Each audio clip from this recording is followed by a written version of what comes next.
Hi, I'm Kay Walter. At Bergen Community College, we believe that all citizens need to be informed about the important issues that affect their lives. That's why we're proud to support the programming produced by the Caucus Educational Corporation and their partners in public television.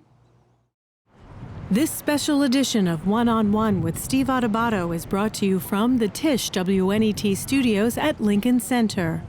Funding has been provided by RWJ Barnabas Health, Bergen Community College, New Jersey Council of County Colleges, Wells Fargo, MD Advantage Insurance Company of New Jersey, the Russell Berry Foundation, and by NJM, auto insurance, homeowners insurance, and more, with a focus on safety and financial stability. Promotional support provided by NJ.com, small news, big news, true Jersey, and by Commerce Magazine. This is One-on-One. I'm an equal American just like you are. The jobs of tomorrow are not the jobs of yesterday. Look at this. You got this? Here it is, man. Look at that. Life without dance is boring. When you first heard that they were doing Charlie Rose and Gayle King, didn't you go, what? Do you enjoy talking politics? No. People call me because they feel nobody's paying attention. Our culture, I don't think, has ever been tested the way it's being tested right now. Such a good question. High five. Welcome to the Tisch WNET studio here in New York City. It is our honor, once again, by popular demand, we have her back, Maria Bartiromo. She's the anchor of Mornings with Maria on Fox Business Network and also the anchor of Sunday Morning Futures on the Fox News Channel. Sundays, what time? 10 a.m. And every morning during the week? Every morning on Fox Business Network, 6 to 9 a.m. Eastern. I was checking you out this morning. Getting up early these days. Getting up early. By the way, tell everyone again, by the way, everyone sees Maria in every one of our opens, right?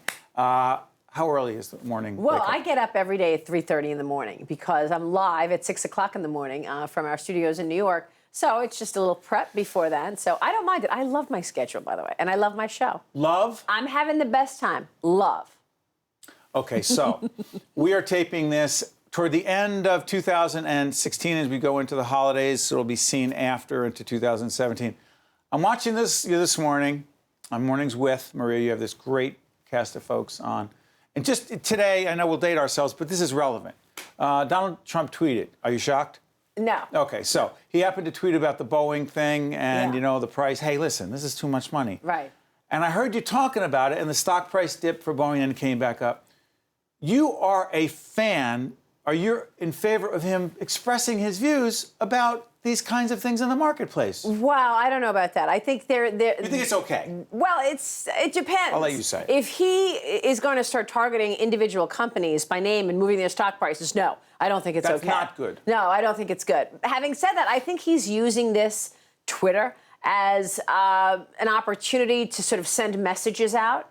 And I think that was what he did with Boeing. Basically, don't try to take advantage of the U.S. government and charge $4 billion for Air Force One. I know how much planes cost. We'll cancel the order. But frankly, it's going to be hard to cancel the order. Who are you going to get to make your planes? Airbus, which is a European jet maker? I don't think so. So, look, I think he's putting messages out there that he's looking at the numbers. He's counting the numbers.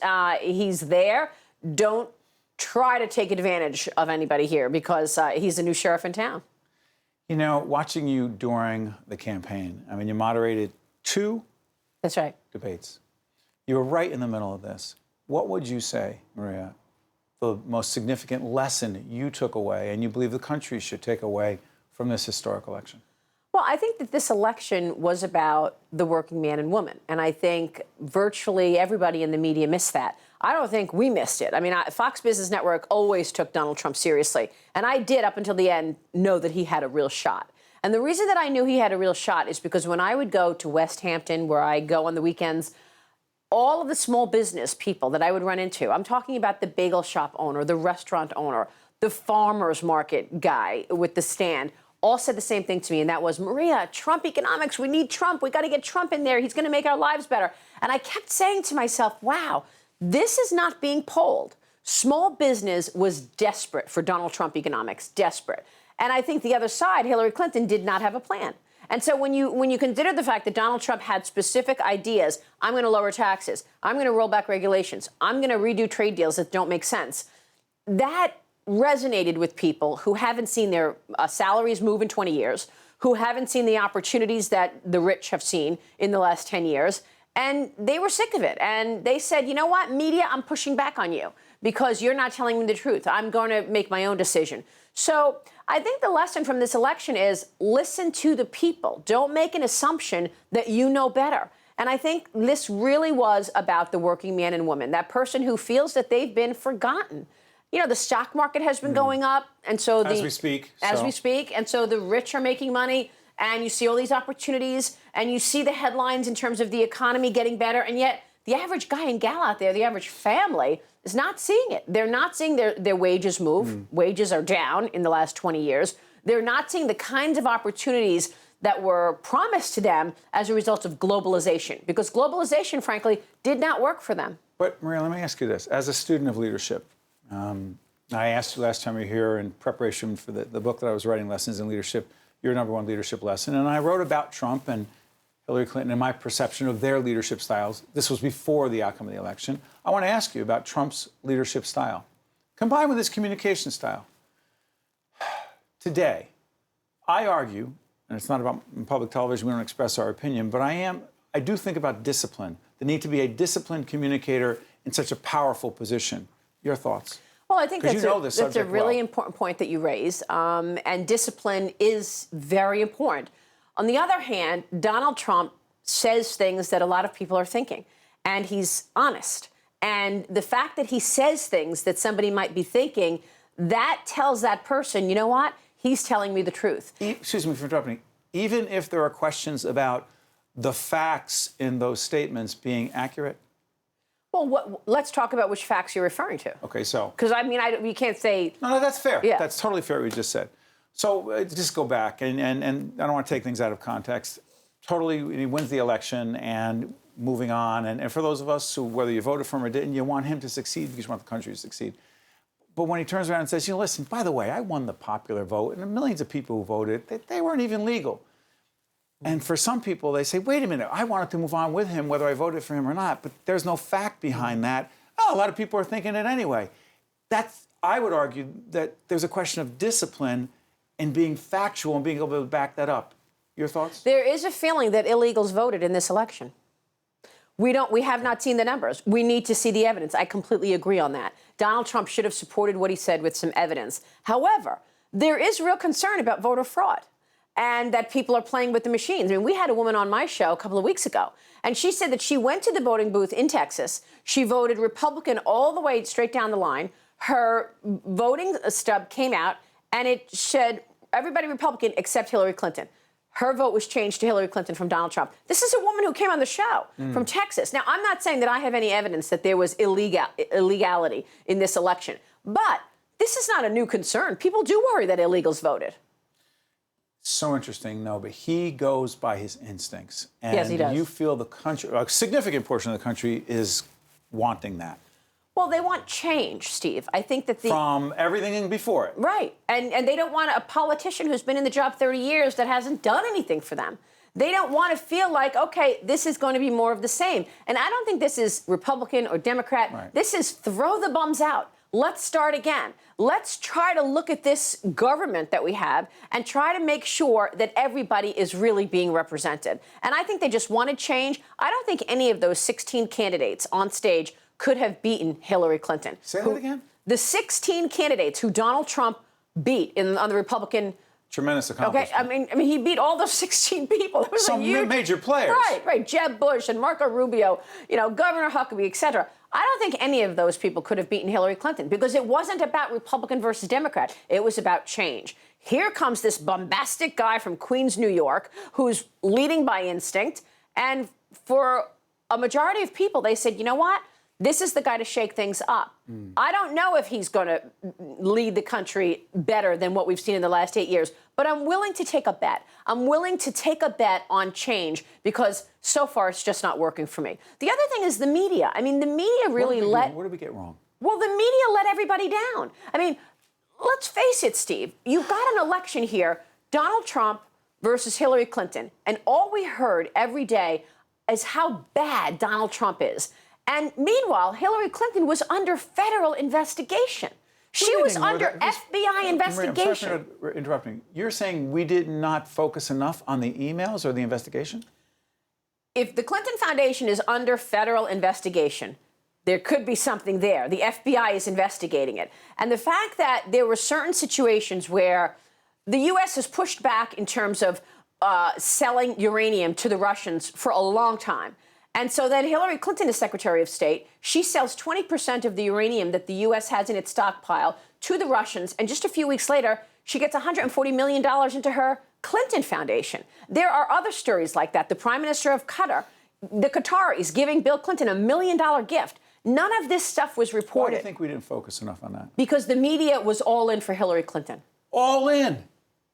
Is that not true? You believe the vast majority of most folks on the media side very much wanted her to win, and that reflected the coverage? 100%. Did that also, in your view, jade many of us in terms of thinking he couldn't win? Yeah. And meanwhile, the polls show that he was very close time and time again. But the polls that you saw on TV, the polls that you saw in the newspapers were all in for Hillary. The Washington Post, they announced that they were putting 20 reporters on Donald Trump. And they said, it's our duty to the country to find out every little thing about him. 20 reporters. What did they have on Clinton? None. I mean, that's the kind of stuff that enraged the electorate. It enraged people, and it brought them out to vote. Was it a rejection of the media as well? 100%. It was a rejection of the establishment, the elitists, the people who have been in power for 30 years, and it was also a repudiation against the media, saying, we don't believe you. We're not going to listen anymore. Maria, you have this unique, fascinating perspective on business in a way that most don't. The Trump business and the government piece, keeping them separate, not keeping them separate. We don't know how it's going to play out. What do you think is the best way to go for him and the country? Well, this could be a real blind spot for him, and he needs to be careful on this because he could make mistakes here. And the reason that I say that is because we just saw what happened with the Clinton Foundation and her business and government. And so you can't have a toll that you want to see the Secretary of State, but first you're going to have to give the Clinton Foundation money. That's what I'm talking about in terms of the Trump Foundation and Trump's businesses. So, look, it's unrealistic to believe he's going to put everything in a blind trust. Can't happen? I don't think so, because his kids are running the business. That's not blind. It's not blind, and it's, you would put them out of a job and you would change their lives forever. So, I mean, he built this company, so I don't think that that's realistic. That would be what you would like to see, a blind trust. But he says he's going to make sure that there is a serious separation here. He's not going to be having conversations about his kids' business and, how it relates to what he's doing in government. So we'll see. But it's definitely something that he needs to watch, because he cannot have any appearance of conflict of interest. We will see. And you'll be covering that on a regular basis. By the way, I have to tell you, when I was watching the Al Smith dinner, you're laughing right away. I was half the time I was watching you sitting behind the speakers, including Clinton and Trump. Your reaction was priceless. Were you tweeting during it? Well, initially, I didn't realize I was on camera, so yes. But then I realized, and I just tried to be still. But, yeah, I tweeted. No, not tweeted. I texted somebody. It was priceless. I just needed to tell you that. Thank you. I found that. That was a lot of fun. I forgot to mention this before. Maria is also the global markets editor and the anchor of Mornings with Maria on Fox News, 6 to 9? 6 to 9 a.m. Eastern, Fox Business Network. 3:30 a.m.? You got it. She gets up. And also Sunday mornings, check it out. Sunday Morning Futures on Fox News Channel with Maria every Sunday. Great stuff. Thank you so much. Thank you so much, Steve. Good to see you. We're honored that we also have you in our Open every time. Thank you. Thanks for joining us here. We'll be right back right after this. Thank you, Maria. To see more one-on-one with Steve Adubato programs, visit us online at steveadubato.org. If you would like to express an opinion, email us at info@caucusnj.org. Find us on Facebook at facebook.com/Steve Adubato PhD, and follow us on Twitter at Steve Adubato. Back by popular demand, we have our friend Karen Hunter, Pulitzer Prize-winning journalist, talk show host, Sirius XM Radio, heard on Channel 126 every day, 3 to 6 p.m. How you doing? I'm awesome. How are you? Great having you back. By the way, we'll get this out of the way. Karen argues, and I don't buy it, that she has a good side, And I say that you have both good sides. Yeah, no, there's no Fibonacci, right? That's the mathematical equation for perfection. Yeah. Beautiful people, both sides of their faces are the same. Like you? No, Brad Pitt. I think there's like a few people. Clooney? No, I don't think he's in that category. All right, go ahead. Very few. But most of us are, off. One side is a little different than the other side. This is my good side. Yeah, and that's my good side, check too. this out. This is my good side. That's my good side, What's too. your good side? The same side, if I sat So over I'm there. here on the wrong side? Yeah, but it's all right. I can roll with it because, it's not the worst. You're so It's your accommodating. show. See, let me say something to you. Let me say something to you. What? If the country were so accommodating, Right. if we could come together like Right, this and work things out, we'd be a better country. We would be a better Now, country. what do you think the odds are as we, by the way, and it's the end of 2006, watch this transition, this segue. We're moving in 2017. The show will be seen later. We have a new president. Mm-hmm. What are the odds that we come together and work things out like this and the country's so fragmented and fractured, divided, it's going to come together like this? 0. Come on. Yeah, You've no. always been an optimist. All the years I've known you. I actually am an optimist. I really am. But I'm also realistic. I don't live in Alice in Wonderland. I am realistic about where we are as a nation. And the fact that we are even here tells you how far apart we are. We go from 8 years of Barack Obama to Donald Trump. It says a lot about not just how disgruntled people are, but I think how ignorant people are of what is actually happening in this country and around the world. Define ignorant here.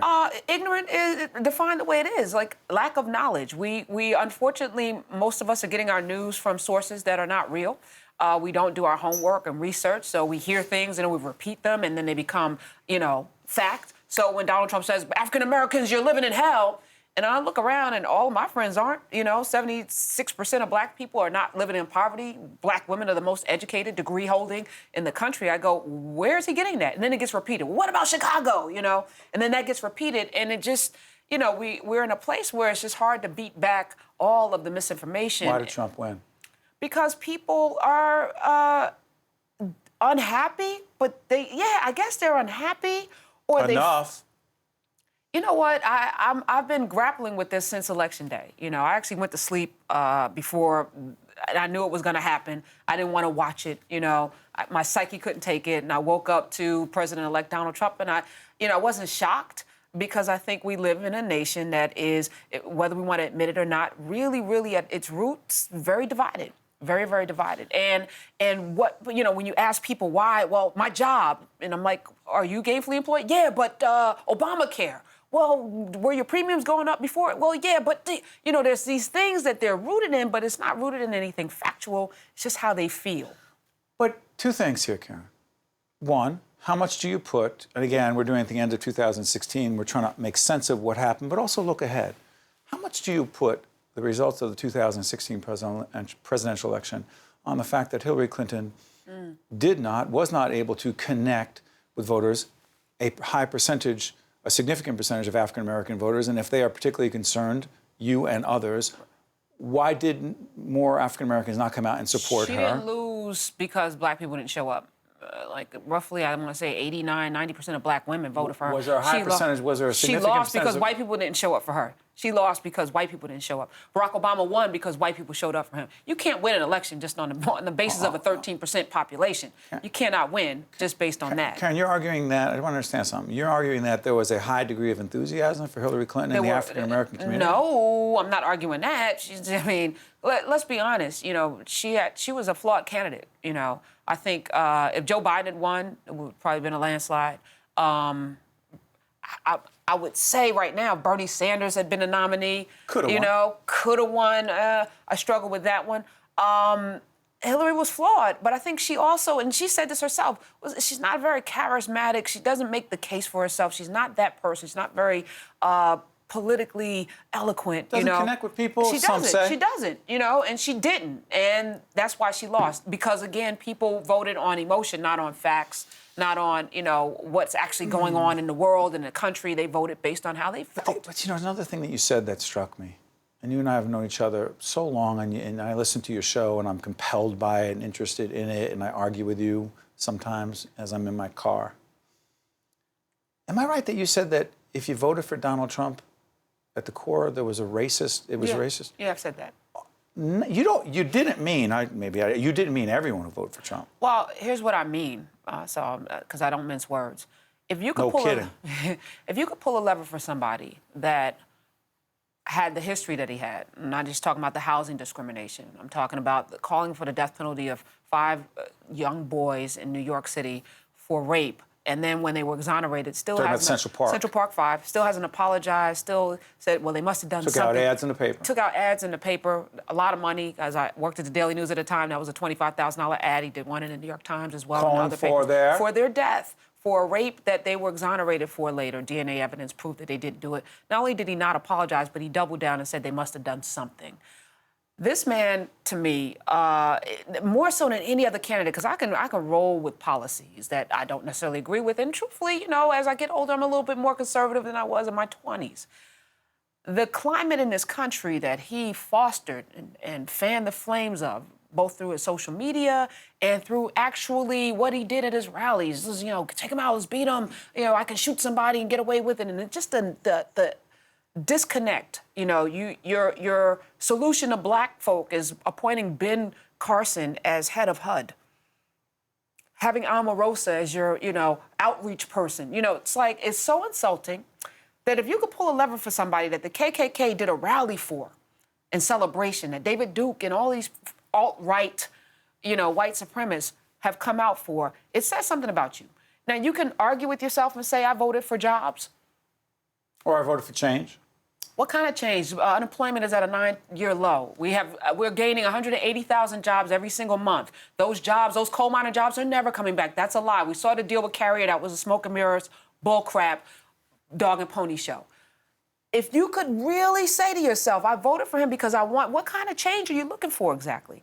I want my country back. Drain the swamp. Yeah, then you put all the swamp people in your cabinet.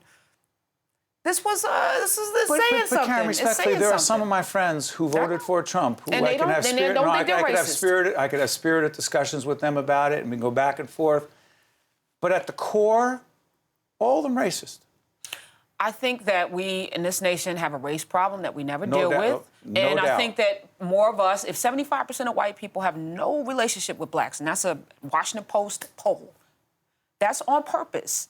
So your only information about people from outside of your culture is through media, propaganda, movies, or what have you, rap music, and that shapes how you treat people and how you think about them. Then you have some work to do, and you pull the lever for somebody that, for many people, they woke up that Wednesday morning afraid for their lives, afraid for their livelihoods, afraid for their future as American citizens, that you can live in a nation where you could say to your fellow Americans, middle finger to you, because that's what it felt like. Where do we go now? I don't know. Trump That's why I said 0%. He's our president. Yeah. He's your president. He's my president. Absolutely. I stopped calling them names because I was doing that for a while. That was fun. It's not fun because he is the president of all of us. So I have to be respectful. Whether people voted for him or not, where do we go from here? Well, my thing is, what can I do in my personal life to insulate and protect myself from whatever crazy may come down the pike? So I'm challenging my listeners to save their money, to get their health right, to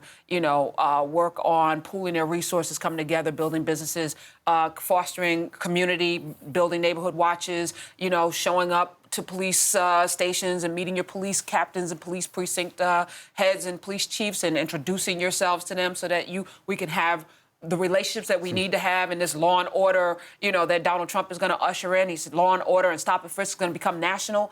Well, we need to do something to combat it because, for me, it could mean, my brother not coming home one night. For me, it could mean me being stopped. It could be Sandra Bland, in a climate that is kind of giving carte blanche to this energy. We have to do some things to protect ourselves. I'm never scared because I don't live in fear. I don't live in fear, but I am going to be ever vigilant, and I'm not letting anyone off the hook. And we can't normalize this either. But you're giving him a chance. You have to. No, why? Why do I have to give him a chance? Because he's our president. Yes, but what does giving him a chance look like? Give him a chance to, he says he wants to bring the country together. How? You had 18 months. I want to see what he wants to do. He had 18 months. And then You mean the campaign? Yeah, you had 18 months to do a campaign that talked about unity and really showed it. You had 18 months. I judge a tree by the fruit that it bears, Steve, and that's scripture, right? Judge a tree by the fruit that it bears. You can tell me anything out of your mouth. What has your life produced in this area? I don't know. So folks listen every day to you on Sirius. Tell folks in the minute we have left, what can they hear? Empowerment, a whole lot of piss and vinegar. No, passion. Candor. Passion, candor. I'm definitely going to tell the truth every single day, and I'm constantly looking for solutions. So while I'm going to judge this man by what he has done, he's going to have to show something. I'm not letting him off the hook. We have to also be vigilant, and this, to me, is an opportunity. I'm looking at it like this is a supreme opportunity to do some tremendous things. We don't have the luxury to sit on our hands. I told you were an optimist. I am. See? I am. It's an opportunity. Absolutely, it's an opportunity. That's my friend. I see how you Karen spun Hunter. that. I'm spinning. Love Just it. saying it as I see it. Karen Hunter not only won a Pulitzer Prize, but her show is on Sirius XM every day, channel 126, 3 to 6. Love you. Love Thank you. Yeah. You're the best. You too. One-on-One with Steve Adubato has been a production of the Caucus Educational Corporation, celebrating over 25 years of broadcast excellence. This special edition of One-on-One with Steve Adubato is brought to you from the Tisch WNET studios at Lincoln Center. Funding has been provided by RWJ Barnabas Health, Bergen Community College, New Jersey Council of County Colleges, Wells Fargo, MD Advantage Insurance Company of New Jersey, the Russell Berry Foundation, and by NJM. Transportation provided by Airbrook Limousine, serving the metropolitan New York, New Jersey area. Choosing a new family doctor can be confusing. Check with your health insurer to see which physicians near you participate with your plan. Find out which hospitals the doctor uses and who covers when the doctor is away. And remember to schedule an appointment with your new doctor in advance to fill out any paperwork without the added stress of being sick.